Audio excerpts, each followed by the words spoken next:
Welcome to Indian Kitchen Pharmacy and welcome to the eternal knowledge of India. India is a country which respected nature and revered natural forces like air, fire, and water as gods. We the Indians worship mountains, stones, trees, and animals as devas. Is that an indication that we are ignorant and followers of blind faith? If we are wise enough to understand that we are entirely dependent upon nature for our sustenance, then what is wrong in worshipping the forces that are responsible for it? We are a race that realized that respecting nature and abiding by natural laws makes our life rich with health and happiness. Rishis and sages, our ancestors, were visionaries who had the ability to see through the spirit of every material and non material things. They found that the real cause of health and disease is abiding nature or violating the laws set by it. We are blessed with the knowledge and wisdom they acquire and passed through us through their teachings, which we call as Vedas and Vedic knowledge. The results they obtain by their experimentations and experiences in principle with their life and environment around them, plants, animals, their products and minerals. Their responses and reactions towards their usage by man were all chronicled by them as different branches of science.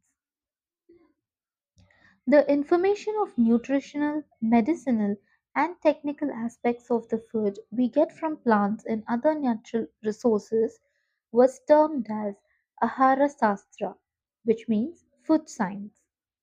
According to ancient wisdom, food is your medicine, and our ancestors applied that principle in their lives.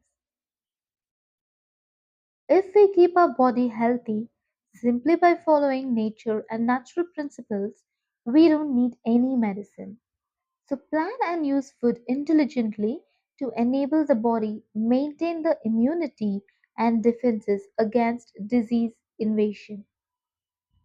But even if you contact any ailment, you can ward off those if ill effect by using food itself as a medicine. Unfortunately, we have to undergo a cultural sabotage from foreign cultures for almost 1,000 years, and were forced to part with our traditional practices and abort their lifestyle, which they imposed upon us as a scientific and modern. Fortunately, Vedic knowledge is not an external education but an innate knowledge passed through generations by heredity was in fact built into our genes. Physically, we were forced to part with tradition, but spiritually, it remained with us.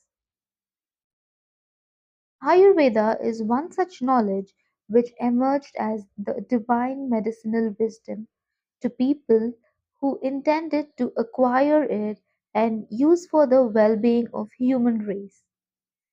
Vegetation extended its goodness to its younger brother in the form of its produce, leaf, buds, flowers, fruits, seeds, bark, wood, roots, tubers, and secretions.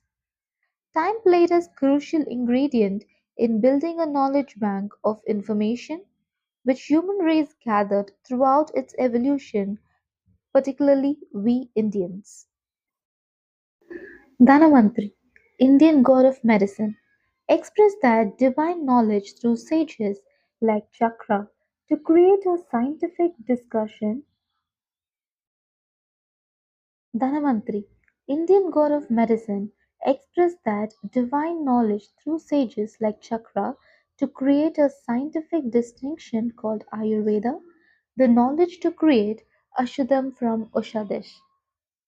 But to create medicine from natural produce also involves some process of synthesization, which is time consuming and cost incurring. So, Ayurvedic preparations and treatment became expensive. Indian food preparation was so designed by our ancestors to supply all the medicinal ingredients needed by our body to keep it healthy in the food items we prepare and consume. Our traditional food creating practices incorporated all the technical aspects of bringing out the medicinal components in food material without disturbing its natural state to be availed by our body. How scientific this thought and practice is. Are we traditionally clinging fools, as described by those modern Westerners who brought all those synthesized drugs and medicine for improving their business and loot us of our valuable money and health? This program, Kitchen Pharmacy, is designed to bring to your notice the medicinal qualities of the spices we use as food supplements and enable you with the knowledge of using those spices and herbs in preparing the medicinal concoction in your kitchen itself. Our motto is your kitchen is your pharmacy. You are your family doctor. There is no need for popping up a pill every time you feel a little lethargic or suffer with pain. Find the cause, use a herb or a spice, and ward off the illness or discomfort. Life is simple, friend. Don't complicate it with chemicals. Come, let's explore the depths of Indian traditional cooking and its efficiency in using the spices as medicine and immunity builders in our body. The magic of masalas. I would say your spice box is your medicine chest and you should be your family doctor. So, masalas. What are masalas? The major taste giving and magic imparting ingredients and the secret of Indian cooking is masalas or spices. Generally, spices are considered as taste enhancers, carminatives, and digestives, as their inclusion in our cookery is for that purpose. Almost all of us are using spices for this purpose only. But in reality, masalas or spices we use in cooking are nothing but Ayurvedic medicine.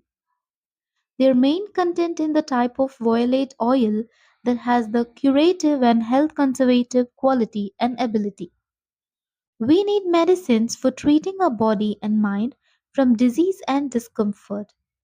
So, if we want to get benefit from using spices as medicines, we have to understand the fact that they have to be used in moderate quantities in our daily use for cooking. If we give importance to taste and use spices more to have spicy dishes only, our body gets accustomed to it for taste factor, and when we want to use spices as medicine, they don't work. Every masala ingredient or spice we use in reality is a system correcting natural drug. And our ancestors knew this by their long years of experimentation and knowledge obtained through their personal experience. Our ancestors grew almost all spices in their kitchen garden and used them in their cooking by plucking them fresh or dry them up for later use.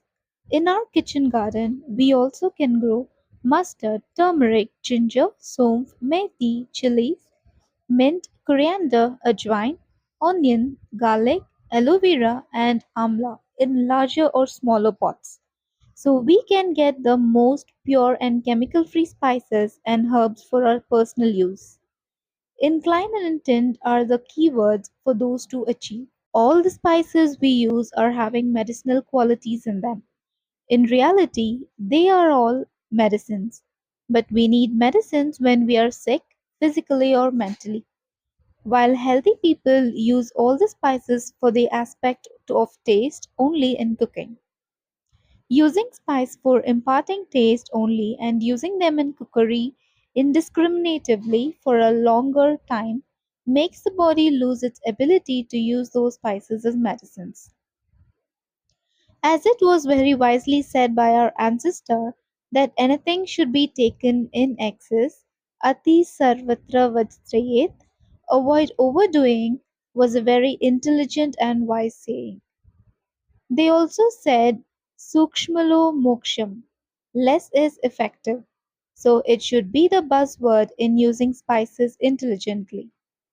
Let's take nature into our confidence while considering our ancestors' wisdom in using spices and herbs as food and medicine and say no to synthesized drugs and medicine in our day to day living.